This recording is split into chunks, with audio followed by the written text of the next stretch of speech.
Саламатсыздарбы, бүгүнкү күнгө карата алынган жаңылыктар түрмөгү менен тааныштырам. Студияда Айзада Сулайманова.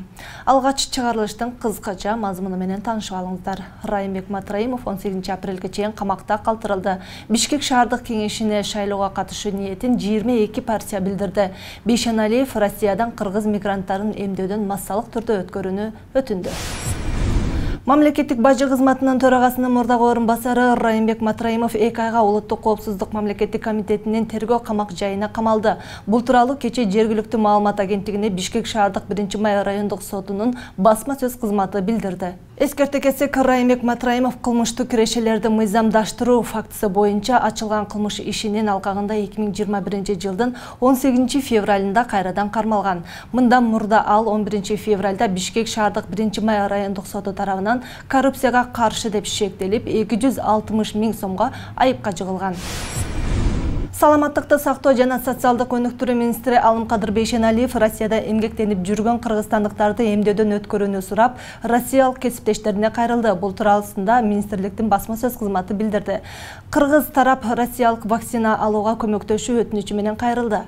Ошондой эле Россияда иштеп жүргөн кыргыз жарандарын COVID-19 каршы эмдөөдөн жапырт өткөрүүнү суранды деп айтылат маалыматта. Министр Алымкадыр Бейшеналиев 18 февралдан тарта Россияда иш сапар менен жүрөт. Бишкек шаардык кеңешке шайлоого катышуу үчүн документтерин тапшырган партиялардын саны 22ге жетти. Кыргызстан жаштар прогрессивдүү партиясы жана Ак Бата партиясы документтерин тапшырды.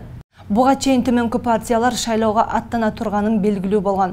Кыргызстандын элдик демократиялык партиясы, Патриот, социалдык демократтар, Улут журт, Бүтүн Кыргызстан, Эмгек, Атамекен, Легалайз, Ыйман Нуру, Жашылдар партиясы, Ишеним, Ата журт, Бирге, Эркин тандоо, Кыргызстан коммунисттер партиясы, Ынтымак, Замандаш, Реформа, Бизден эл, Кыргыз демократиялык кыймылы партиялары. Кыргызстанда жергиликтүү кеңештерде шайлоодо саясий партиялар жана талапкерлер арасында алгачкы ирет теледебат өткөрүлөт. Бул тууралуу Борбордук шайлоо комиссиясынын төрайымы Нуржан Шайылдабекова БШКнын 19 февралдагы жыйынында кабарлады. Анын айтымында дебаттар талапкерлер тууралуу кеңири маалымат берген үгүт иштеринин бир түрү болуп далилденет. Азыркы тапта дебаттар ар кандай темада өтөрү же бирдиктүү коюла турган талаптар мазмуну талкууланып жатат. Ошондой эле жергиликтүү кеңештердин шайлоосунда үгүт материалдардын майыптыгы бар адамдарга ыңгайлаштырып чыгаруу талабы коюлууда. Маселен, чыккан материалдардын 1% Braille шрифи менен басылып, көзү начар көргөндөргө аудио форматта, кулагы начар уккандарга видео роликтерге сурдо котормочу берилиши керек. Бул ирет үгүт насаат учурунда көчөдө, спорттук аянттарда элди чогултууга тыюу салынат.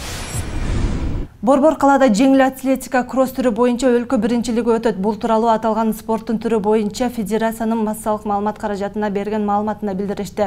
Маалыматка ылайык чемпионат 14 март күнү Кара Жыгач сейил багында уюштурулат. Ага 15 жаштагы өспүрүмдөн баштап жогорку окуу жайдын студенттери, ар курактагы каалоочулар катыша алат. Спортчулар 500 метр 8 чакырымга чейин ар кандай аралыкта ат салышса болот. Ушуну менен жаңылыктардын бүгүнкү чыгарылышын аяктайбыз. Ал эми биздин көрсөтүүнү аба ырайы улантат. Бизден алыстабаңыздар.